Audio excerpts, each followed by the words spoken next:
Greetings, fellow armchair Imagineers. Tiki here. And Blue Dragon 5. And welcome to the Great Avatar Seasons Ranking Podcast. That's right. Folks, we're not just talking about Avatar The Last Airbender here. Oh, no. This is going to be a much more complicated discussion on all 7 books that make up the Avatar franchise, including books 1 through 3 of The Last Airbender, and books 1 through 4 of The Legend of Korra. What we're going to do, we're going to stick all those books against each other, rank them up, see which ones come out on top, see which ones kind of falter towards the bottom, and interestingly kind of like see how Dragon and I's list compares, because of course, Dragon, we're coming at this as I have just basically done a deep dive into this whole series over the past couple of months with Last Airbender airing on Netflix, and then me loving the Avatar universe so much that I had to get a $7.95 Nick only edition of CBS All Access. I'm still a little peeved about that one, but I had to get that to watch Korra, and I indeed did watch all of Korra, and now here we are. We figured what better way to talk about a juggernaut of a show and franchise that's kind of taking the internet by storm all these years after it first premiered than with Dragon, a nice internet-friendly numbered list, as Jenny Nicholson would say. Oh boy. So Dragon, as I said, I've just fallen in love with this show, but I'm definitely one of those not one of the true fans, Dragon. I wasn't there from the beginning. I've only just discovered it. I've only just kind of dove deep into this world, and I'm just in love with the world building, in love with the characters, yada yada yada. I mean, this is just a fantastic series all the way around, and I definitely include Korra in that. Now, Dragon, with Korra especially, I honestly think it's just a sense of I went in with pretty low expectations on that one, and you know me, when I go in with low expectations, I tend to have a better time with stuff when I'm not completely hyping it up for myself. So with Korra, I was just like, I just want some good world building. And not only did I get good world building, I got a lot of other really good things about The Legend of Korra that we'll get into with these books. But my criteria is just simply, basically, Dragon, it kind of came down to like the overall arc in the book, the individual episodes, and also importantly, especially in The Legend of Korra's case, the villain. So those were kind of like 3 things that I kind of weighed like almost kind of 30 on. The arc, the individual episodes, and the villain. So we'll see how it stacks up. I think this is going to be a very interesting conversation. I think we're going to be able to talk about all 7 seasons of this franchise in a pretty economic manner. Should be a fun time. Dragon, what's your criteria? Yes. My criteria is, of course, I adore the Avatar franchise. I really do. I mean, in many respects, it kind of filled the kind of the DCAU void. Because you got to remember, Tiki, in many respects, this was kind of, I want to say, right when Justice League ended. That's kind of when this thing was starting.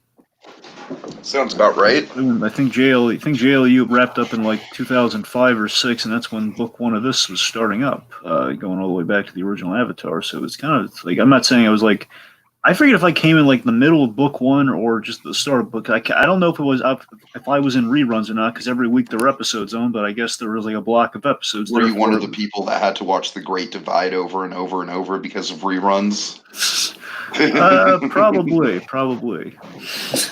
Uh-huh. Anyway, so yeah, when it comes to Avatar for me, and by a little ranking here, I use the term ranking loosely. It's I'm going by the Pixar Diamond rules, folks. That applies to this because I think Mike DiMartino and Brian Konietzko, they made an excellent animated series here. It's again next generation DCAU in many regards. They built a little universe in two shows. I would stand behind all the seasons. I'm not just saying.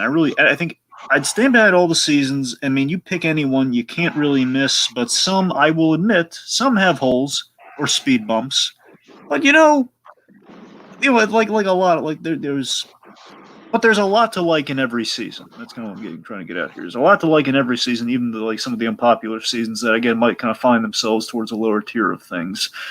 And again, for me, it's always kind of a battle of preference and objectivity, and so to take it for what you will. I mean, some of them, especially once we get up to the upper epsilon, are a little interchangeable. But the point being, any of these shows you can't miss. Any of these seasons of this excellent franchise, you can't miss. You're going to find something to like about it. As well, I just tried to kind of stress the likability, but again, some are ranked a little lower for a reason. Okay.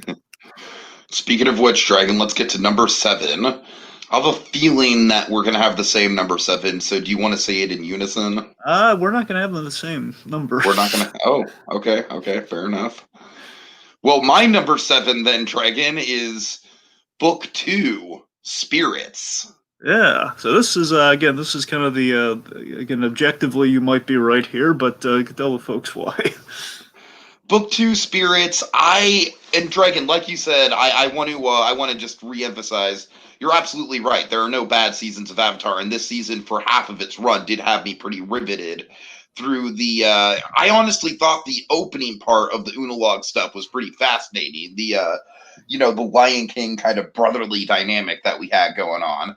It's only when the spirit stuff started going off the rails in the last few episodes that I think Book 2 kind of falls apart.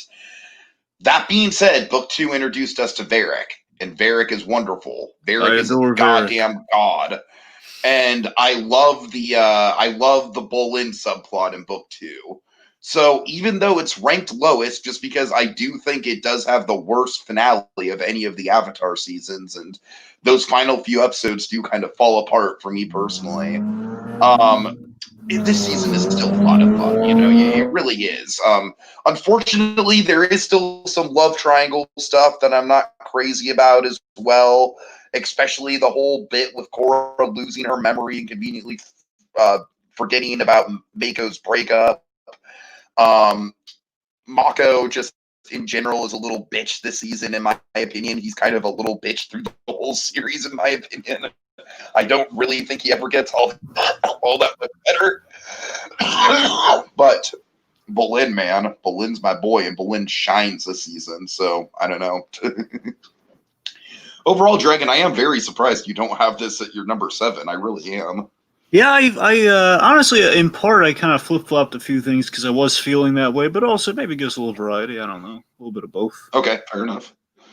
So what's your number 7, Dragon? I'm very curious now. My number 7 is, here's the thing. I am kind of a sympathetic binger when it comes to with Tiki here. So many a time when he's binging through things, I will also binge through them just to kind of latch on to the experience. In this case, for Korra, it was more of like a case of we were going to do the ranking, so I definitely wanted to kind of reevaluate Korra because it's been a while. So, in reevaluating Korra, number 7 for me is Legend of Korra, Book 4, Balance. Wow. Okay. That's surprising. I just got done finishing that one today. Yeah, so again, this was kind of a close call between Balance and Spirits for me, because again, Spirits is kind of the instinctual pick, again, the objective one. Here's the thing. Now, let me say this first, so we don't get shot or lynched here, because I don't know if you're aware of this, and this is like the reason you hear people talking about. They're talking about Korra not being on Netflix for different reasons than they should. It should be about why isn't Korra on Netflix versus is it because of the ending Korra is not on Netflix, which is not the case. That's so stupid. So let me be clear with my ranking here. It's not ranked last because of the ending, okay? Because the ridiculous debate over the ending reveal, the whole Korrasami thing.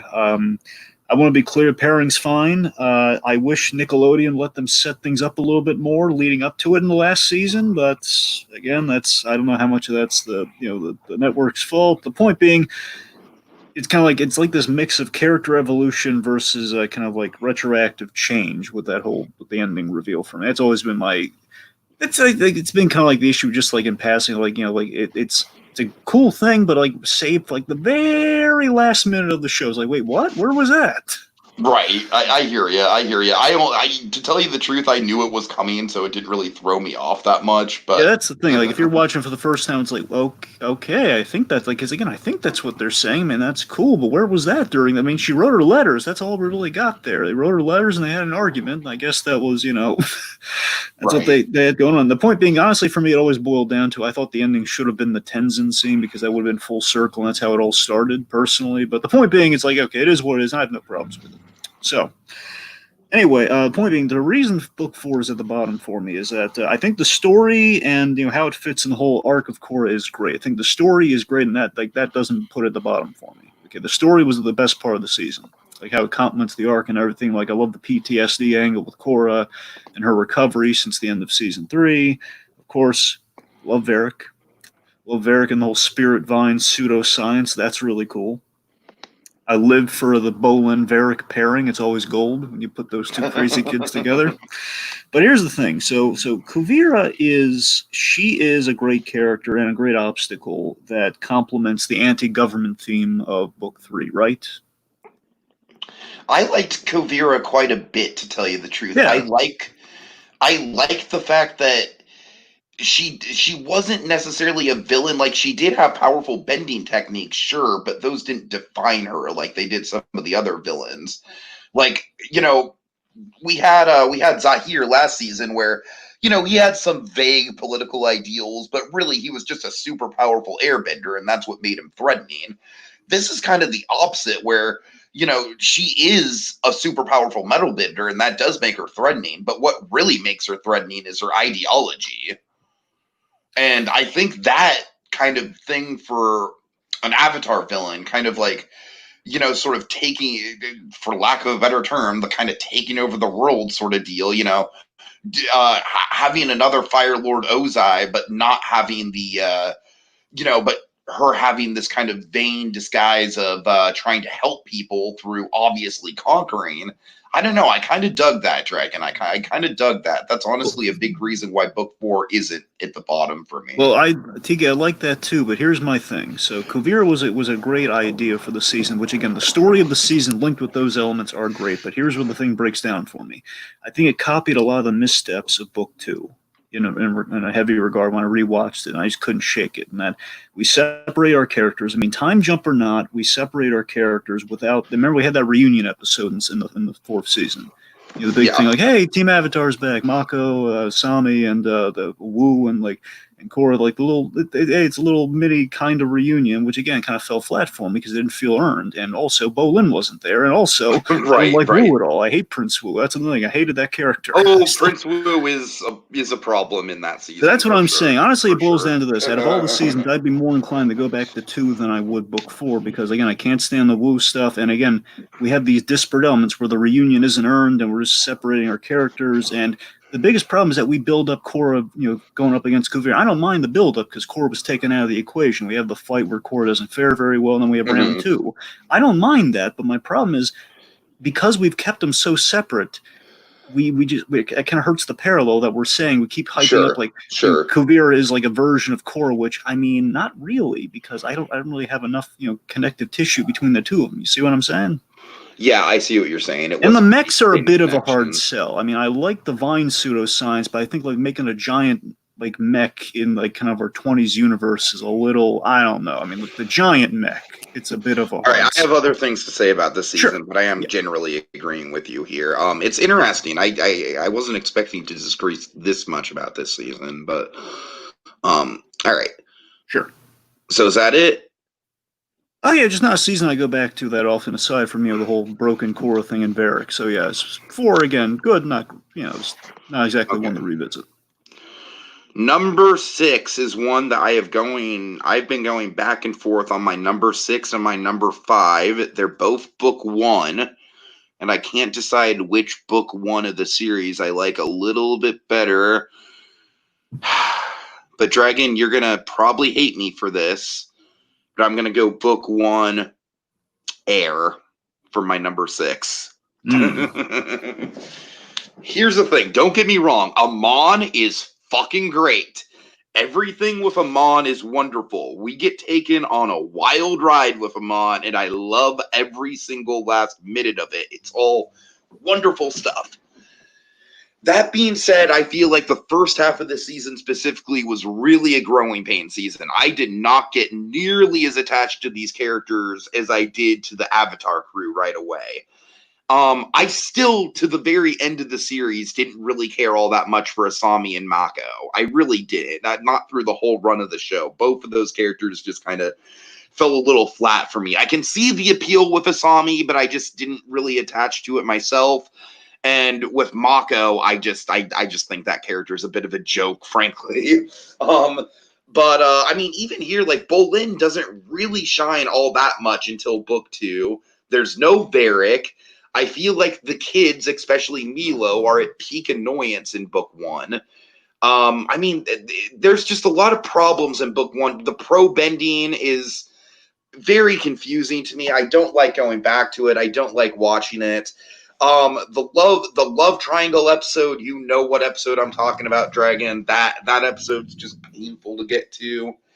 I mean, just overall, just the fact that the big focus of this whole season was on the love triangle, and I really felt that as good as Amon was, he didn't have enough screen time. He didn't have as much of a presence as he could have. They really could have, like, because it kind of bothers me that the first time we see Amon, the first time we see the movement, the political movement he represents, it's literally associated as a joke.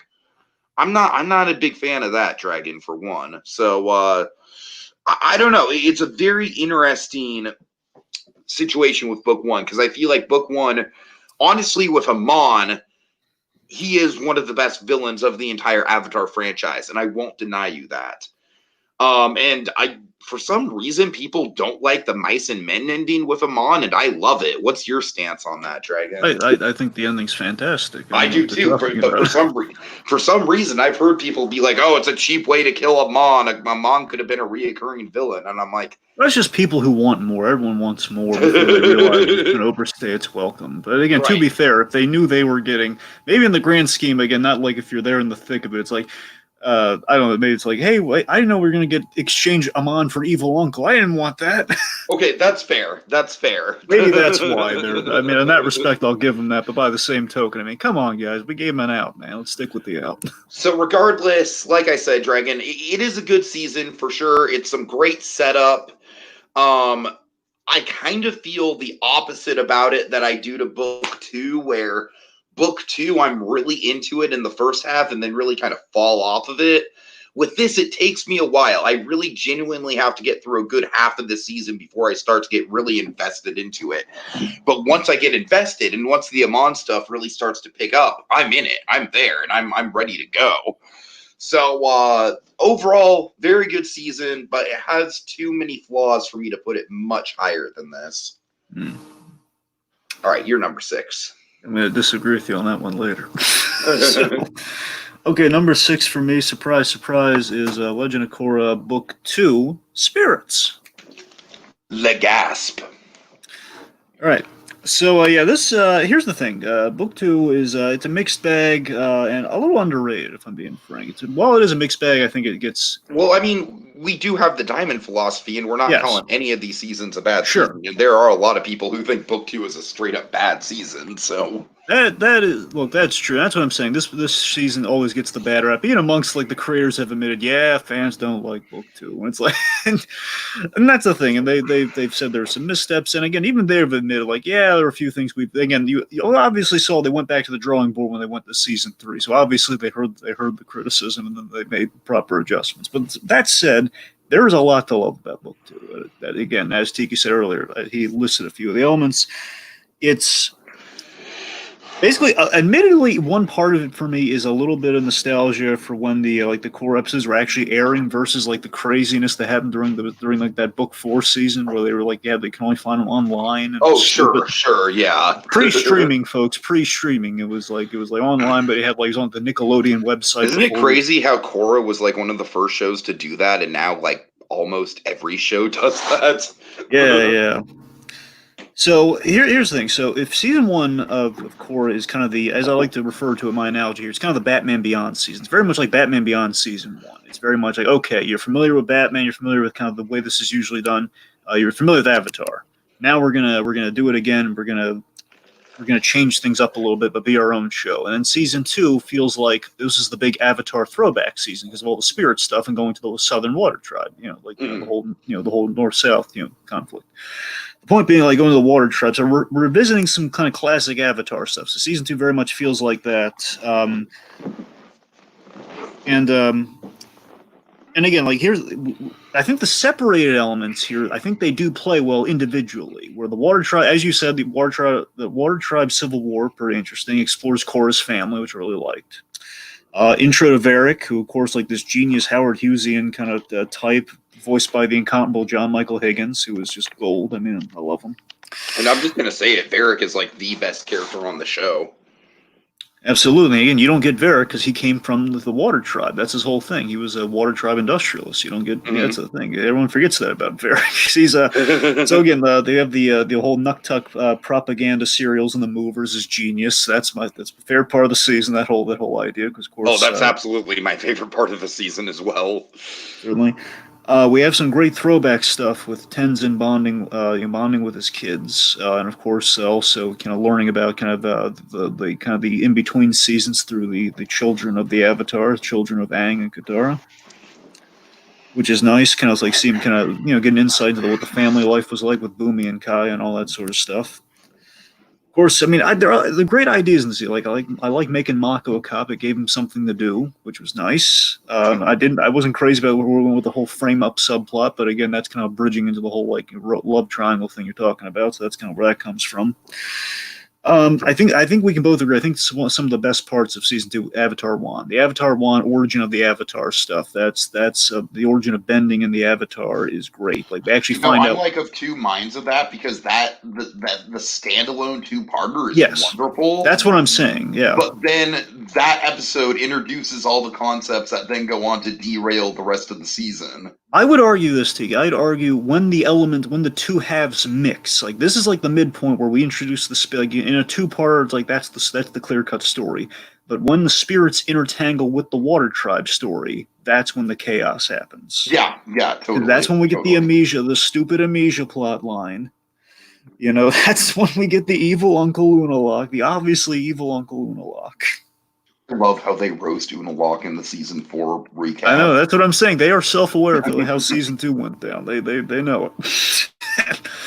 And then the whole kaiju thing, none of it played well. When we mixed the two elements, they didn't play well. And also an element of it, which is kind of weird because you like the first half, and it's so weird how it's turned out. Studio Mirror, in the production, something went wrong because the second half of the season, Avatar 1 to the end, they had the regular animation studio back. That first half, they did not. So it's kind of like I don't know if maybe that screwed the production, maybe in kind of the plotting of the story for like what they could get animated at the time. I don't know. Maybe that's it. Point being, I mean, I love the whole. Also, they kind of reuse the constant plot line. Tenzin finding his lost kids. You notice that they do it so many times in that season. Tenzin has to find a lost daughter because we need the kids, the older kids, the bond, and we like that's what I'm saying. We had good stuff with Tenzin. But again, he didn't really meld with Korra till the end. He didn't have much to do at that part of the season. So the point being, season 2 had a lot to offer. It just, it just didn't quite mix well towards the end. Didn't come together story-wise like the first season did. I think the first season, things came together story-wise a lot better, a lot more cohesively than season 2. It's just all disparate. It's not mixing well. But again, good individually. All right. Okay, number 5, Dragon. I'm going to go on to the first Last Airbender season and say Book 1. Book 1, Water. Yeah, it's crazy. Mine too. Oh, okay, nice. Okay, perfect. So I guess we'll tag team it then. Okay, so Book 5, number 5, our Last Airbender, Water. So this is a really damn good introductory season for Last Airbender. I think the only reason it's as low as it is, and you and I can probably agree on this, is that there's a few filler episodes that kind of clog up the runtime. Yeah, and the show's finding itself in kind of the first 11 episodes. It's kind of it's trying to find itself. I mean, that being said, though, Dragon, I mean, people always say that the show's trying to find itself in the first 11 episodes, but honestly, I really think that first visit to the Air Temple and finding Monkey Yatsu's body and everything, like... That's where they draw the line. That really is just like that. I think that was a game changer for animated TV. I mean, think about it, Tiki. The first 2 episodes essentially are a pilot, and then you have like Gyatso. Like, okay, this is the show we're telling folks. We're not shying. This kid had his whole it's a Krypton on a living world, folks. Dead. And then even then, like we get some fun. We get the fun antics. We get Cabbage Man and And Zuko is a genuinely great villain in this season, specifically because of how unhinged he is.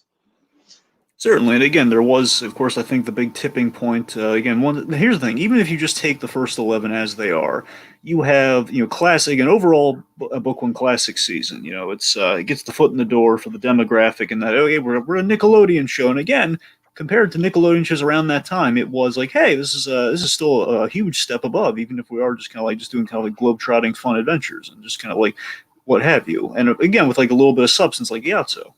Yeah, And yeah. then the tipping point happens. Then like this is where we're saying, okay, guys, get ready for a reference. We're in for some good stuff now. It's like episode 12, like 12 and 13, the Storm and the Blue Spirit, the two part. Like it's not even an official two parts. Just because there's a carryover between they were it's in like the, a 1-2 punch. Yes, they were in the rain. They got sick, which leads to the need for the Blue Spirit. So the point being, it was a fantastic idea in the Storm to really give Zuko layers to learn about how he got his scar and of course why Aang ran away. That was genius, and that really kind of set the parallel begins between those two characters, which carries to the third season, which is great. Now, one thing, Dragon, that rewatching this season really didn't play well for me at all, honestly. I like where they go with it in future seasons. I like how it affects Sokka's character. But in the moment, man, Princess Yui is pretty insufferable. I gotta tell you, I did not find.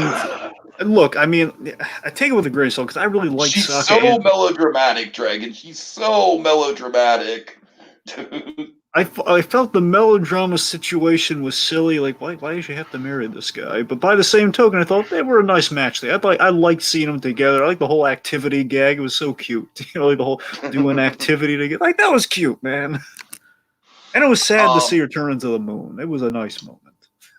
Now that being said, I think Zhao is maybe the most underrated villain of the whole show. He is. Zhao is great. And again, fun callback in Korra, by the way, when he shows up again. You've grown, Avatar, but I will still defeat you. Oh, guys, love when he's just walking in the mist and just like walking in the fog. Like, oh god, he's just still looking. Anyway, but yes, Zhao again. As I said, Zhao is kind of like the son Ozai wanted in many respects. Just kind of like drone for the Fire Nation. He's got a job. He's gonna do it. And again, he would have been promoted up the ranks. It's kind of like a fusion of what Zuko, like what Ozai wanted his son to be, and kind of what Iroh's son would have looked like had he survived, perhaps. And of course, speaking of Iroh, we get that wonderful little introduction to Iroh through this season. And Iroh's true character doesn't really evolve until book 2. But I love how we get nuggets of like, this isn't just a good bad guy. This is a genuinely good guy, Yes, and again, he's kind of he's the flicker within the Fire Nation of showing, maybe fire's not all bad. Maybe they're not just like the mustache. I know a lot of them have mustaches, but perhaps they're not mustache twirly bad guys. But overall, this season is just kind of like a 20-episode travelogue in a lot of respects, and some episodes really land a lot better than others. Like some of them that Northern Air Temple, there's a great one. Yeah, sure. But the Southern Air Temple is not great. Well, wait, no, Tiga. The Southern Air Temple is the Zhang's Air Temple. The Northern one, that's Northern. Okay, let me ask. I'm not a big fan of the Northern Air Temple. Then that's the one with the wheelchair kid. Yeah, that's the one with the mechanist and everything. You didn't care about that? I wasn't a big fan of that one, to tell you the truth. Well, I liked it anyway. I will cite something like the Fortune Teller is like a funny episode, but not really all that significant. I don't know. I'm trying to think of it. There's just quite a few episodes that like they're good, they're enjoyable, but they don't advance the plot all that much. And so with that in mind, I just think it's definitely the most episodic season. Sure. I mean, I think, can we agree the momentum really picks up once they get to the Water Tribe, once they get to the North Pole with the water, with the whole Paku fight of it all. We get to the Paku and then the siege of the North, like that to the end. I think it's when things really get good. I mean, to a certain extent, yes, the pace builds up for sure. But again, that's where we have the Princess Yui stuff, and we can agree to disagree on that. But I just think all the melodrama surrounding Princess Yui is just a little cringe. I mean, I like the way that she ultimately ends up with being the moon. That's good. And like I said, I especially like how it affects Sokka's character going forward. But the actual melodrama of the relationship itself kind of was a little silly.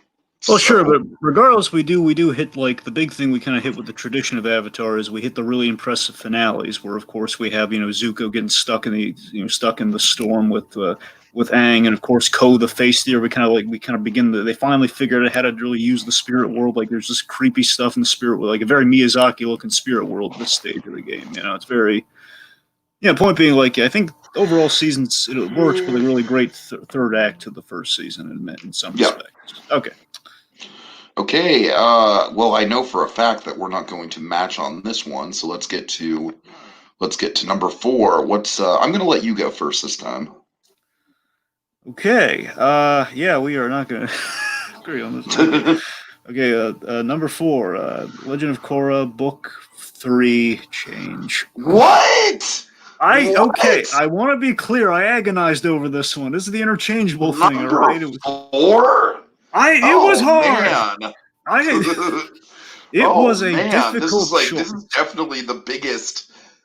This is going to be the biggest difference on our list, Dragon. I can guarantee it. Wow. Okay. So look again. Okay, this is point being 3 and 4 were really shuffleable. Okay, this is the highest this was going to be was 3. Okay, this is really good though. All right. Okay, so objectively, this is the best Korra season. I will absolutely say that again. So objectively, this would be the best of all the Korra stuff. It's the blue method. You're really hanging your hat on the book 1 nostalgia, dude. Anyway. Go ahead. Sorry.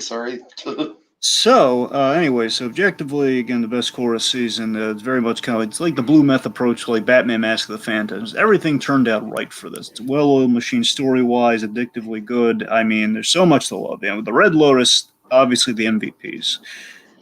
One could argue the only chink in the armor I could even find possibly with this season, potentially to its detriment, with again the Red Lotus they're kind of the breakout stars of the season. It's kind of more the Red Lotus season than his Korra season in many respects. I can agree to that to a certain That's what I'm saying. Sure, to an extent. Sure. I mean, again, she's still there, and again, the season does still absolutely works, absolutely. But the point being, Red Lotus, elite team of four just great foes. You have Zahir, you got Gazan, you got Minghua, and of course Plea of course being Combustion Woman or Sparking Boom Woman, however you like to measure that one. Point being, I love the whole basis and the whole ideology of it's again freedom and anti-government, where again it's kind of looking at something that's been established in Avatar. We've seen corrupt institutions in Avatar going all the way back to Book 2. We're all about changing status quo by force and the physical change of basically we're kind of trying to change by force here, and of course we have the physical change post harmonic convergence for the airbenders, the whole airbender angle. So again, it's change in many regards for the season. It's a gutsy move to bring the airbenders back when the whole show is built upon the Last Airbender to the Last Airbender family to. But they do it so well, though. They do. Dragon. It's I so know that's natural the gamble. The way they do it. It shouldn't work, but it did. I mean, the thing, it's got great action. It's got, of course, great locations in the metal bending, the Zhaofu of it all. I love the Zhaofu of it all. That's great. All the subplots came together. Of course, like Mako and Bolin, we actually gave them. I think Mako and Bolin, they work together when they're paired up together. I think we can agree on that, right? So they kind of work at their best when they're kind of Well, Bolin is at his best when he's paired up with Varric. I mean, come on. Well, sure. I'm just saying, in terms of Mako's at his best when he's part of the duo of the Brotherhood. That's fair, but I'm just saying Bolin can work in multiple different situations. Mako can only work in that situation. Point being, Mako and Bolin, they reunite with their family, which is now we got Kai and the Airbenders. We got Opal, Bopal, man. There's a shipper name for you, Bopal. So I like how the Avatar is like the key to the plot. To assist the Red Lotus story. We're going to kill the Avatar to end the cycle. Korra, she's choosing the most I can say for Korra this season, she's choosing sacrifice versus the brute force approach that she usually does. It's it's very overall. It's very, very impressive how we kind of how we end things off with Korra as well. Of course, the tear during that ceremony again, the gobsmacking, oh my god, we ended with legit aftermath for what she went through. Again, she almost died. She was poisoned, man. That ain't nice. So I mean, everything just it boils down to it's a story of like it's another. The season just keeps building momentum. When you rewatch the season, it just keeps building momentum and stakes. And again, it's all about like untethering yourself from the mortal coil, like Guru Lahima did, which again is kind of like reaching deep into some of the Avatar stuff. So the point being, book 3, everything just comes together flawlessly. But I just have a reason for putting one above it, folks. That's all I can tell you. It's the best Korra did. And also, Dragon, they fly now. Yes, they fly now. Well, not they fly now. Zahir flies now. Okay. Like all right. So my number 4 is going to be book 4, Balance. All right. So Dragon, we talked about this season a lot. I'm not even gonna beat around the bush here, Dragon. The Varric subplot in the season is so fucking fantastic that I had to put it up this high. I ate up every single moment of Varric. Oh my god. Like, Varric was a character where, book 2, I wasn't really sure how to feel about this guy. I liked him, but at the same time, like, morally, I wasn't sure where he stood. And then by book 4, oh god, he's such an all-star. But I did some good stuff too. Who go save your company? Mako, who threw you in jail? Oh wait, I guess I did some bad stuff too. And then the ultimate do the thing at the end. Oh, just great stuff with Varric all around. I love all the stuff with Korra struggling, and I've heard people criticize this season for being slow paced because Korra's kind of off her game the whole season, but to me, I find that really interesting. I've always thought Korra from the get-go was, frankly, a little overpowered. So, to have her basically stripped down to square one through most of the season, I actually really like. I think that's a really bold character choice for her. Let's see. I do think that we gave a lot of good storylines to the other characters too. I did like Asami. There's stuff in there that I like about Asami, like her, attempting to reunite with her dad and stuff like that. Mako is still kind of whatever. But I think the main thing that I really dig about this season that not all people dig about this season is Kuvira. I already kind of outlined why I like Kuvira so much, where she is kind of that, she is once again just like, oh, look, it's an evil bender with really powerful bending skills.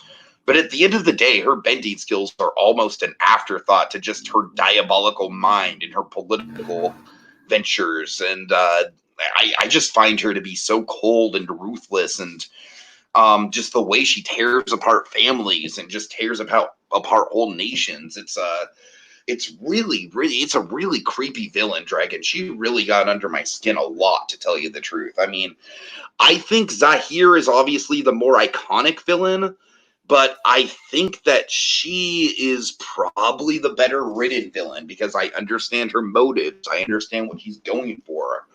So, yeah, book 4 definitely a little bit rocky in some regards. It's not perfect. That ending is a little, like I said, Dragon, the only way I was even able to really stomach the ending is because I knew it was coming. So, Let me ask you this. What about the mech thing? Like, do you feel, because we had kaijus at the end of book 2, and this is kind of like a mechanized version of that. Like, how do you feel about that? Okay, how I feel about the mechs, I think the mechs are just fine in the grand scheme of things. The giant mech at the end is a little silly. That's what I'm saying. I can get behind the rest, but that giant one, I can kind of buy it more than I buy it more than the kaiju. I know, but here's the thing. It's kind of weird. At least technologically speaking, they did build up to the giant mech. You know what I mean?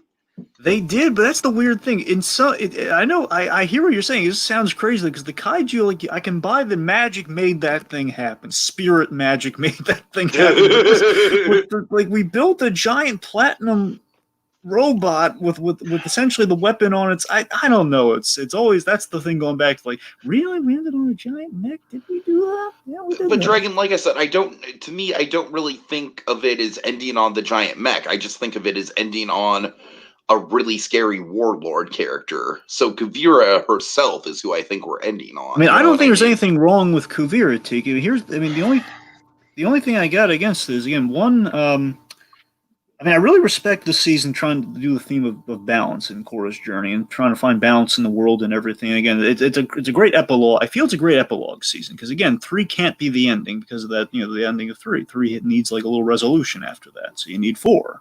I get that.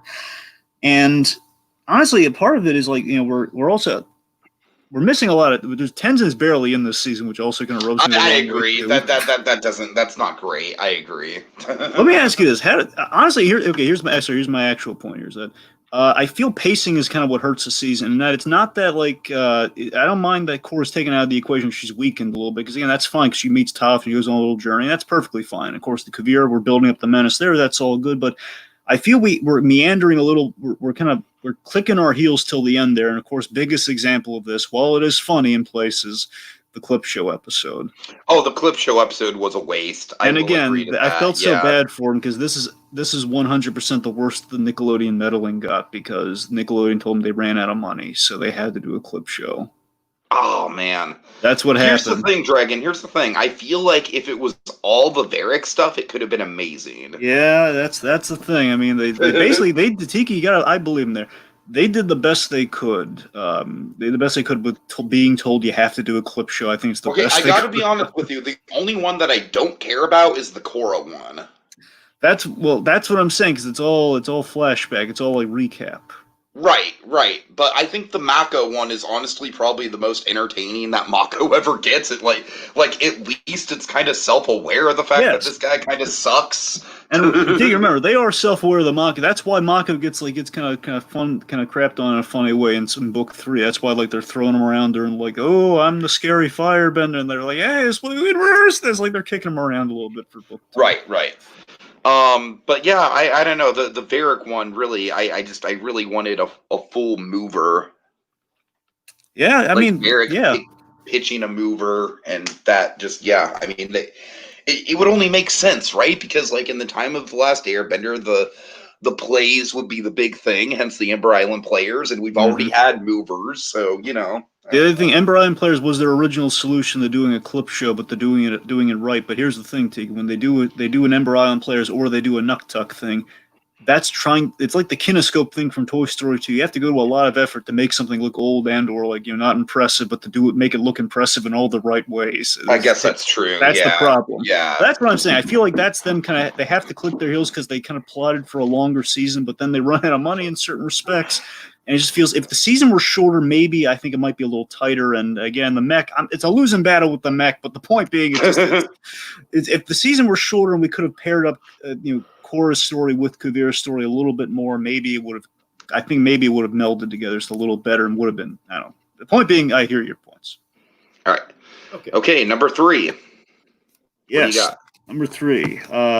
Legend of Korra, Book 1, Air. Okay. So yeah, that's the thing. I swear to you, the thing I agonized most was Air versus Change, because here's what it ended up being. It's like the Lethal Weapon and Die Hard thing, where movie 3 of both of those franchises is great and very rewatchable. It's great. It's got action, it's got heart, it's got everything you love. You got Sam Jackson. You have the Murtaugh, and kind of like killing the kid for a moment. That is like great big moments. But it's hard to beat the original in both of those cases. It's hard to beat the original Die Hard. It's hard to beat the original Lethal Weapon. That's kind of what I got going on here for Book 1 there. There's a lot. Here, you got to remember this, Stevie. So Book 1 is entirely written by Mike DiMartino and Brian Konietzko. That's all of them doing the writing, doing everything on that. And they're basically they were given like a 13 episode. They were obsessed with love triangles.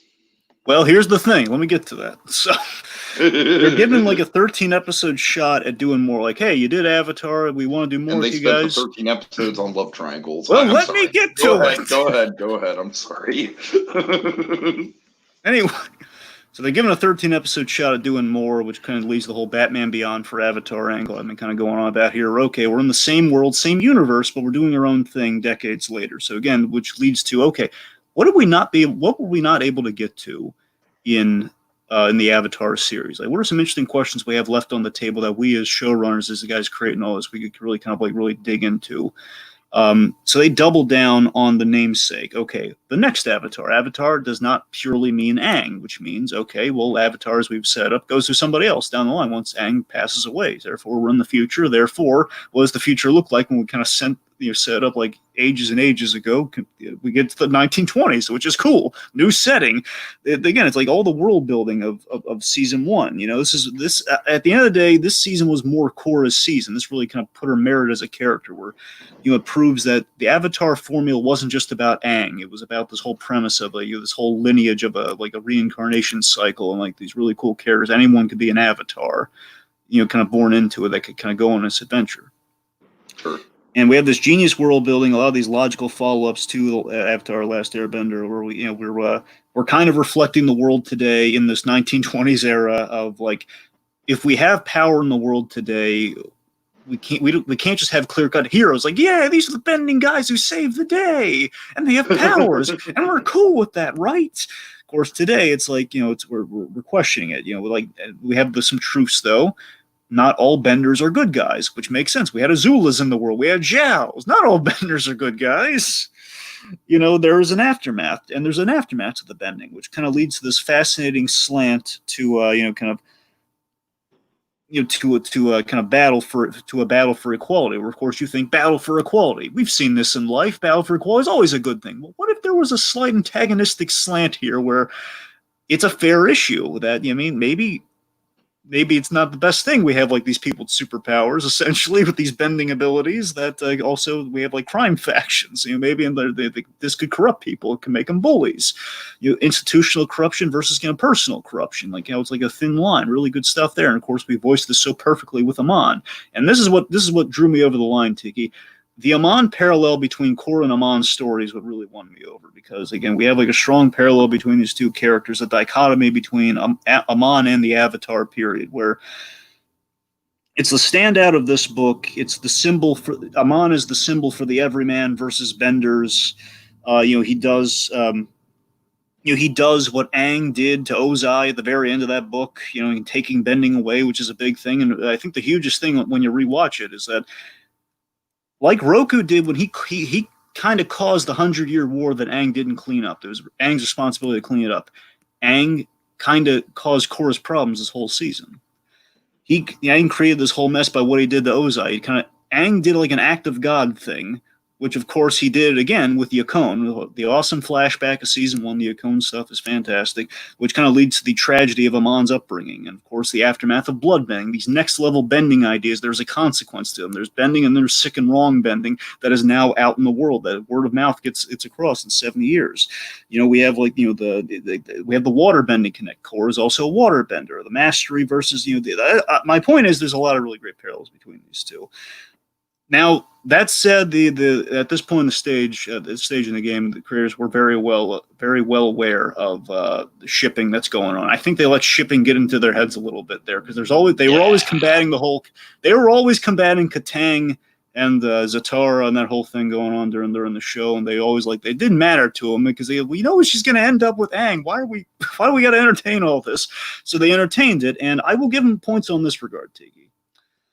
In this regard, that I think the relationships, the way they were portrayed, while a love triangle, I think they were a realistic love triangle. I do. Yes, but it still takes up a hell of a lot of time.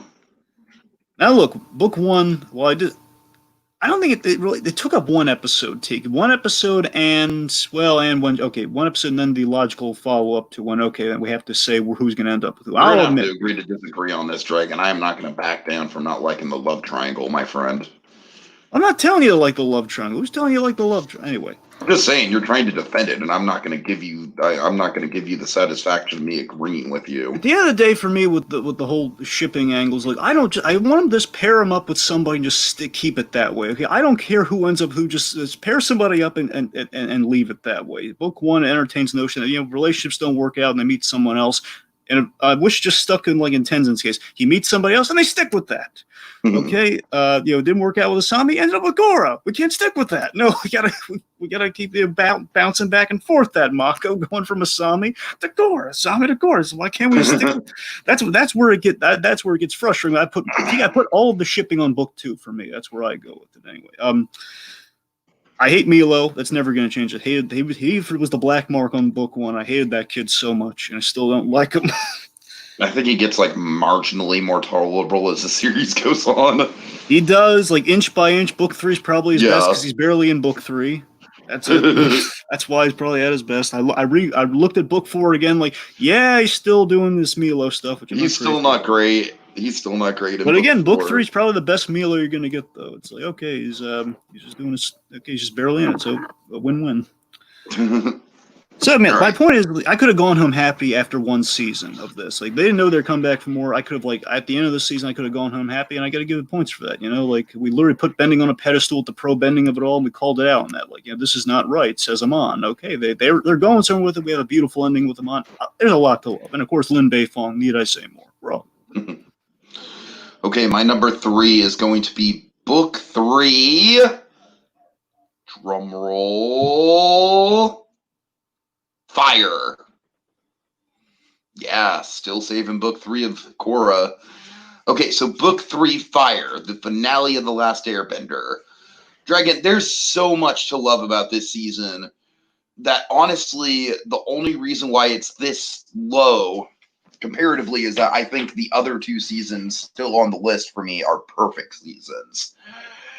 And with book 3, it's an fucking epic climax. Like, the build up to the battle is just wonderful. I mean, you know, I love all the status quo stuff at the beginning with Aang and hiding and everything like that. That's all great.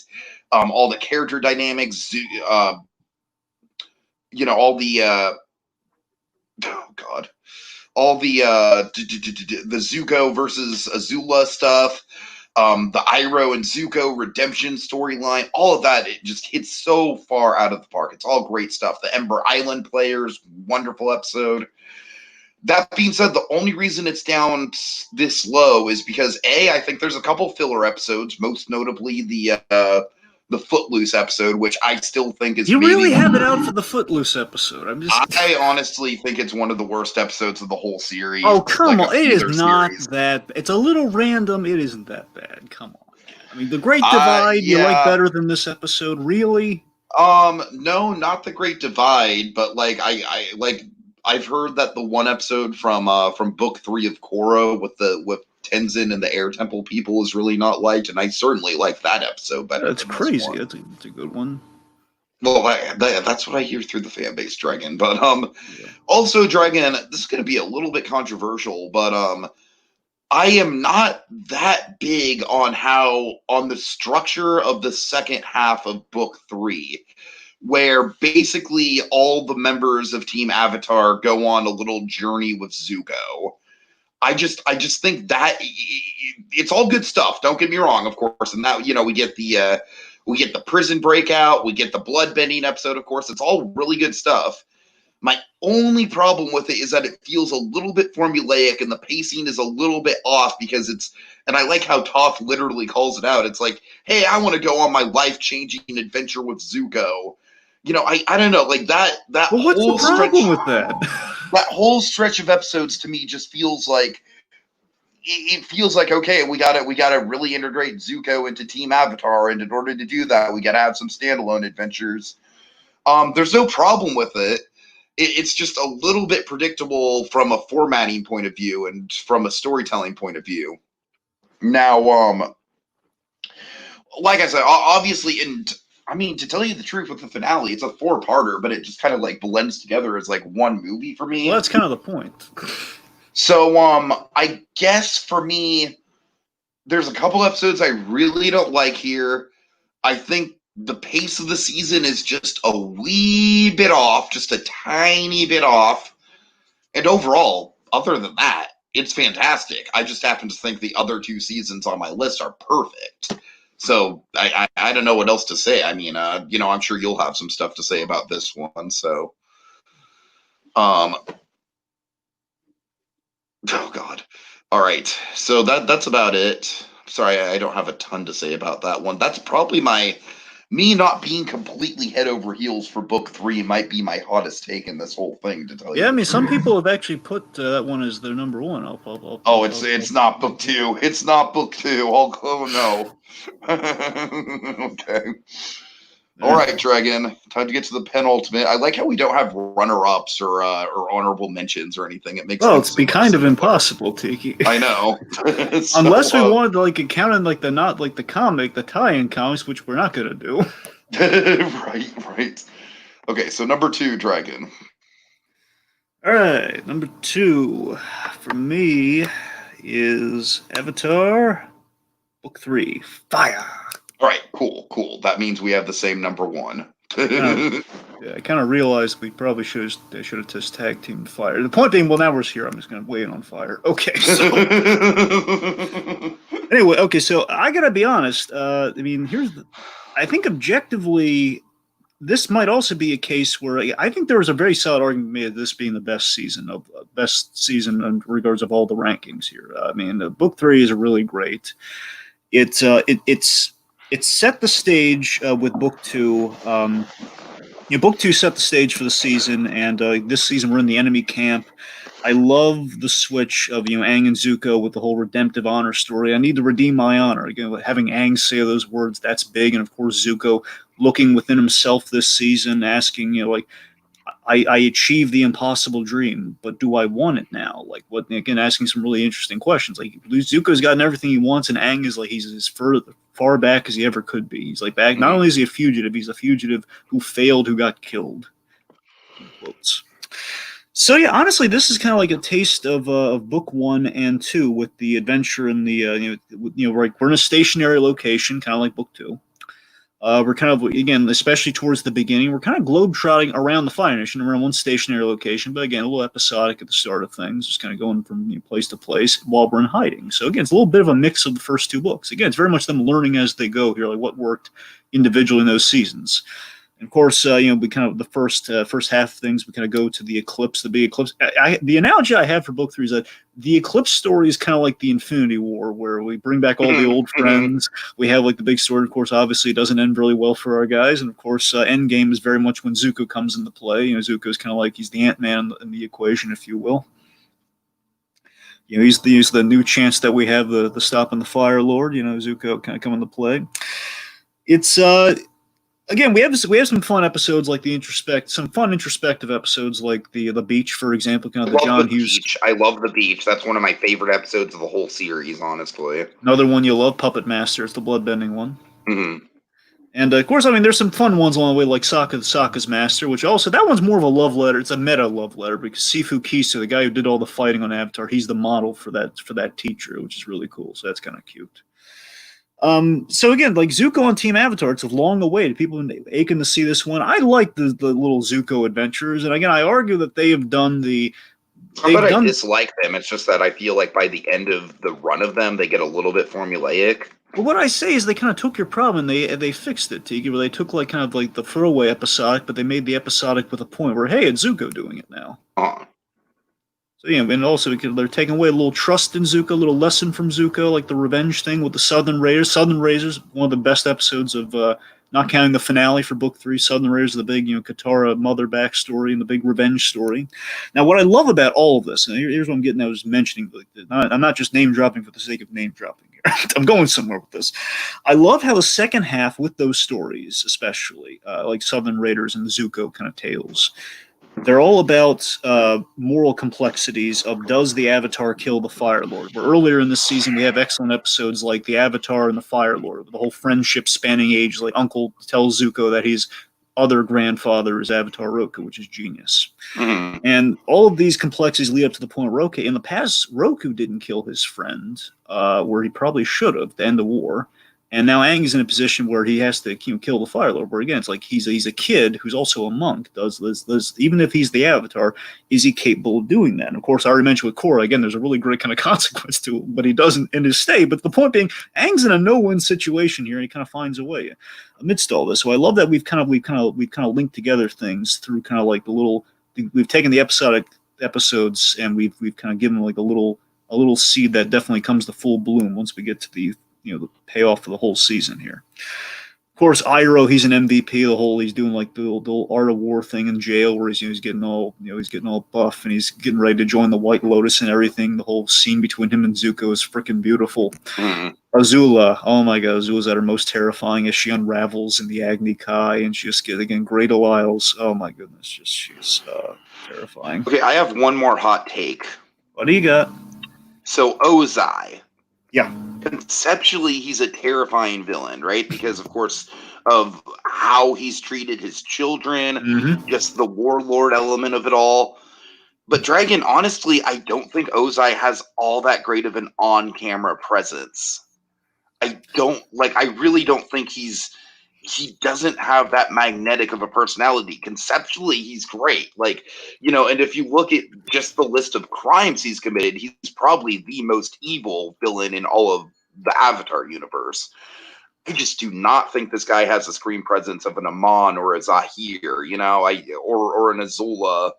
I really think this he's top tier in terms of the bad stuff he's done, but he's not top tier in terms of just his actual on-screen presence, if that makes any sense. Well, I would argue again. It's what it all boils down to. Again, it's like the worst father ever versus just this pure kid who doesn't want to kill him.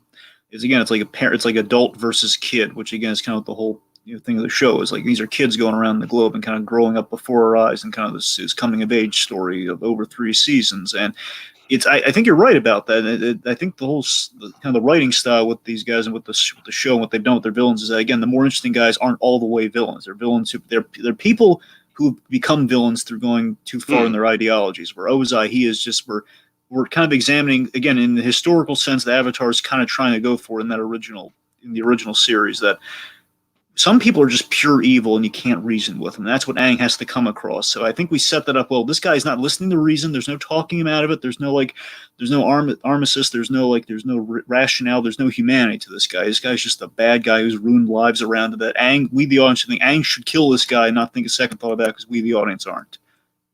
But still, it's like I think he's menacing in that regard. So I think he's just like, this is a bad guy. He's the author of everybody's pain, and this kid should take him out. But we don't want him to do that. That's the interesting. The point being, we get a lot of great full circle payoffs with this season. So it ends the series. I think it ends the series just right. I love that it took 100 years for the right solution to this power-fueled war. Like, we redefine what fire is. Fire is life. It's not power to be used for death. That's kind of what the sentiment of the season is. So it's really great in that regard. All right, and my number 2 is Book 3, Changes. Book 3, Dragon... Change, sorry. Book 3 is a perfect season of The Legend of Korra, in my opinion. It's got everything. It's got just a fantastic pace and build to it. It's got mystery. It's got intrigue. I think all the characters are pretty much operating at their best, even if that means for characters like Mako and Mako. Mako and Milo. It just means they don't have that much to do. But I don't know, man.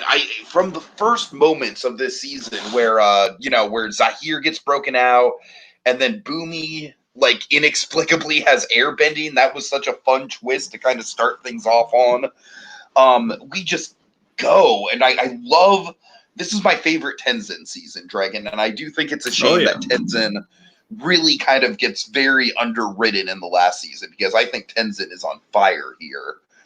Where I just love all the all the ideas of kind of restoring the Air Nation, and then the idea of these people, even though they have airbending powers, that doesn't necessarily mean they want to become monks, Yeah. And it's just such an interesting cultural struggle and back and forth.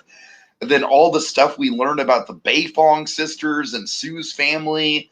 Old Ones is such a great one-off episode. That's the flashback episode. That's God, it's so good.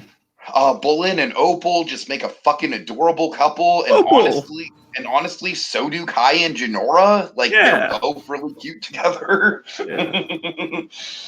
Let's see. I mean, I could just keep going.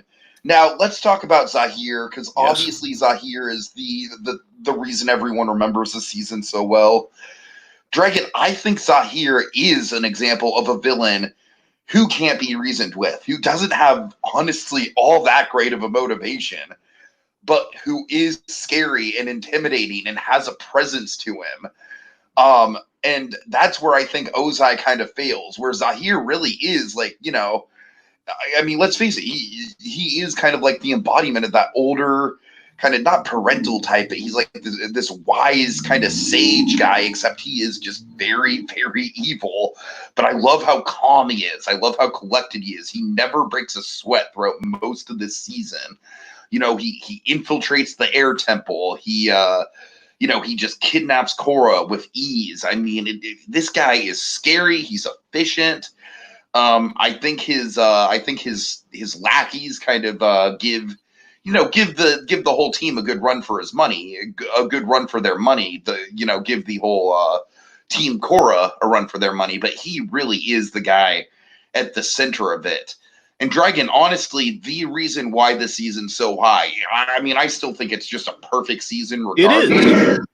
But I just absolutely love that final episode, man. I think the final episode of season 3 might be the best finale. This is going to be controversial, but I think it might be the best finale of all the Avatar seasons because of just how much it puts Korra through, how many big things are at stake, how much is lost at the end. Like you said, that tear running down Korra's face in the ceremony, and like you can tell by the end of the season, after what Korra went through, she's a broken person, and it's going to take a lot to get that strength back.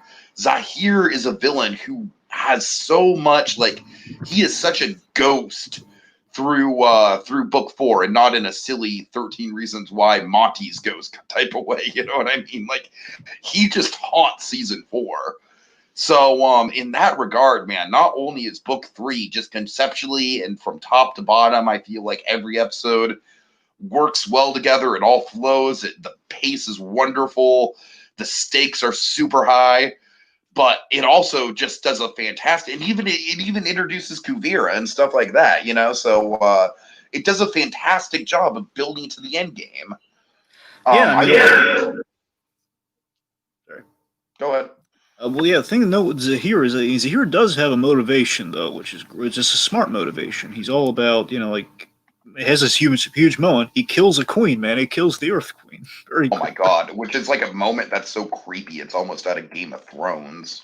Yeah, but seriously, I mean, his motive is, again, calling the Avatar series out and like, hey, why do we stand for all these corrupt forces in Ba Sing Se? We're benders. Let's get rid of the corruption. Like, let's not divide up the city of Ba Sing Se like an upper and bit. The idea is like Ba Sing Se's structure with the good Earth King gone, like his crappy daughter now running the place. The idea is that he's the place has just gotten worse for like the corruption. Like it's like Long Phase, like almost like reborn almost in this new Earth Coin, which is just terrible. And the place has gone the heck into the class system. He's like, let's get rid of the class system. No more queens. I don't believe in queens.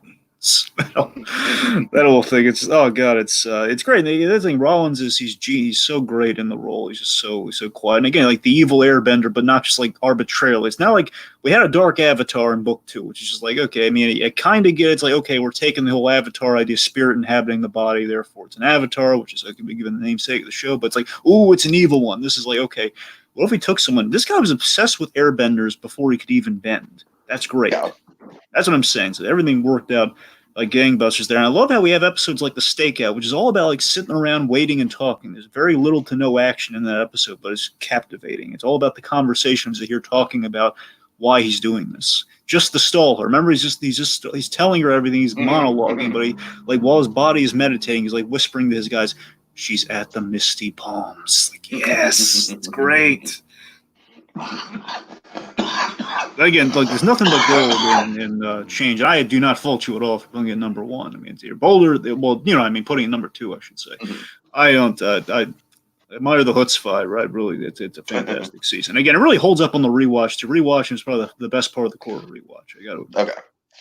And now, Dragon, we get to number 1. This is a very predictable pick for both of us. Let's just say it at the same time. All right, you ready? Yep. 1, 2, 3. Book 2, Earth. Yeah, come on. Could it be any other season?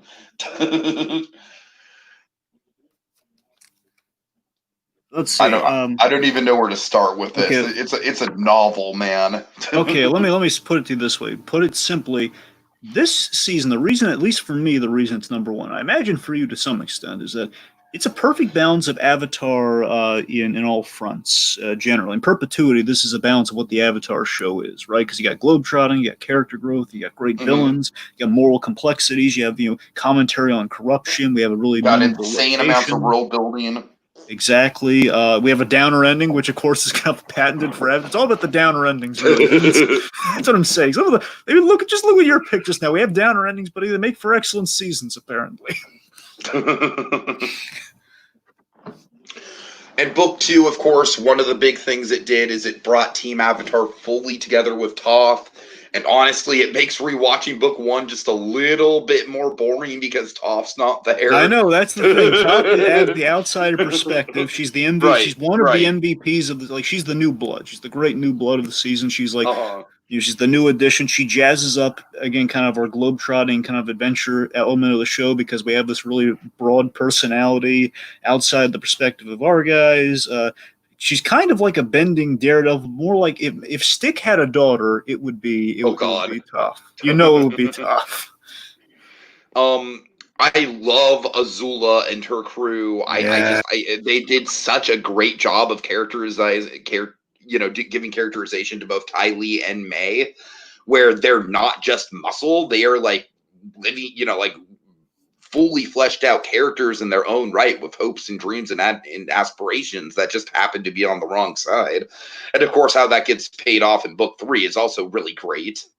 of course, and again, So. Grey Delisles or Grey Griffin, however she likes to be called these days. Grey Griffin, of course, she's one of her best performances and best characters ever in Azula. She's so good in this season. Uh, And think about how smart Azula is. We meet Azula, of course, we set her up at the end of the first season. So she's so calculating and she's so just confident in her abilities. Like she's got patience and gravitas. I was hyping up my Azula to my dad during book one, and I was like, she's a skilled bender for sure. She Mm-hmm. can fight you, she can kill you, absolutely. But her main weapon is turning you against yourself mentally. Yes. And Of I course, love that.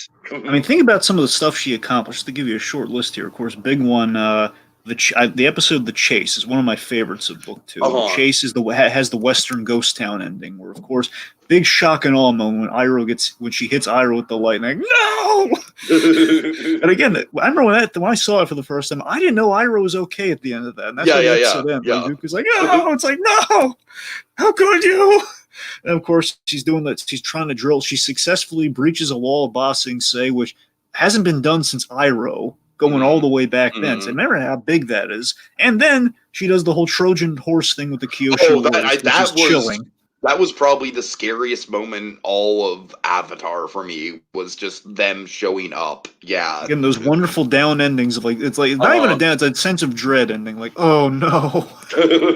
It's like, how could you end here? I need more. But also, outside of the Azula of it all, we're going next level with episodes like the whole Appa's Lost Days. Appa getting stolen. Let's talk about that. Appa's Lost Days, Tales of Ba Sing Se, The Library. I mean, these standalone episodes are just some of the best in the whole series. Absolutely. And again, like we're shaking things up by taking Appa out of the status quo as well. Like we're developing Aang further. Taking Appa out of the status quo is one of the best pieces of writing they did the whole series, because like you said, it really did just kind of take Aang from like this innocent wide-eyed kid and make him something different. Yeah, because Aang, of course, he's lost everyone. Appa is like the last. Appa and Momo, but mainly Appa. Appa was like from birth, man. Like Appa is like that's his soul brother, man. That's his animal spirit in many respects. Not a literal animal. You know what I mean? The point being, Appa is like the last tie that he has. It's the closest thing he has to Gyatso. When Appa is taken, seeing him so ticked off at those sandbenders and going to the Avatar state, you feel for the kid, man. And one of my favorite moments throughout both seasons is Katara calming him down, just taking him his hand and hugging him, and I think that's beautiful. The beautiful animation, beautiful timing. Just it's great. And of course, now Ba Sing Se as a whole, Ba Sing Se, of course, is that great Just a ridiculous amount of world building and Yep. just government intrigue. And I mean, every time I watch those Ba Sing Se episodes, I just get so sucked into the mystery of it all. I remember I love like the kind of the little North Korea-esque kind of political, kind of political situation where you have like the facade where you get like, hey, everything's good. We have a Judith here for you. We're going to take you. Like you have to meet by appointment. There's like a whole like the king's like a figurehead. There's like a whole system going on there, and there's like everyone's like, hey, when Judy's like looking over their shoulders, terrifying everyone. Like, don't tell them anything with a smile on her face. It's like, and again, think this is like big stuff, like like political corruption, all this, like all of this for Saturday morning, and it works so well. And we killed Jet. We did that too. Yeah. Oh yeah. We brainwashed we did a brainwashing plot, and it didn't come off acting like amnesia.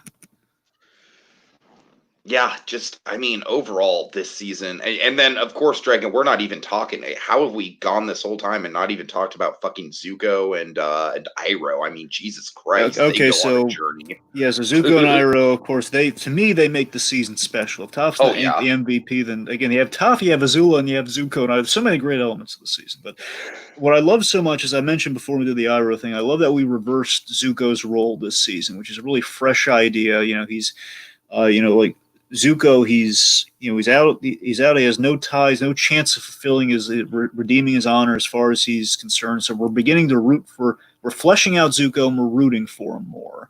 And now that now he's the one on the run, much like he put Aang on the run the first season. Now he's truly banished without any hope, and he's getting into the self-reflective phase, which obviously has a tremendously awesome payoff by the end of the season. But of course, in the meanwhile, gives us amazing episodes like Zuko Alone.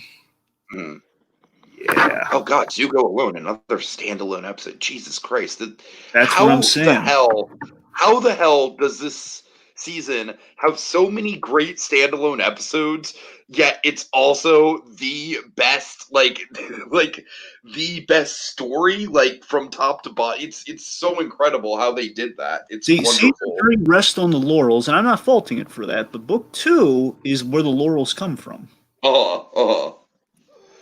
So okay. Crossroads that we got to talk about. I'm sorry, you were going to bring something up? No, I just want to wrap things up as soon as we can. Gotcha. Okay. Well, regardless, like getting to, Lake Lao guy, of course, gives us the best Iroh moment, which him chewing out the blue spear, which is great stuff like that. But all of it builds to Crossroads of Destiny. When I think about book 2, I always think about Crossroads of Destiny, the ultimate payoff and misdirect. That you got to remember, the fans everywhere were like throwing things at their TVs, like, how could he not pick the Affect? What is he doing? Him by Zuko siding with Azula is a huge moment, and again, because she sniffed out the weakness in Zuko and his indecisiveness with his destiny, and she snuffed at it. She manipulated him, which is, oh God, she devil on his shoulder, caused the near death of the Avatar, huge things.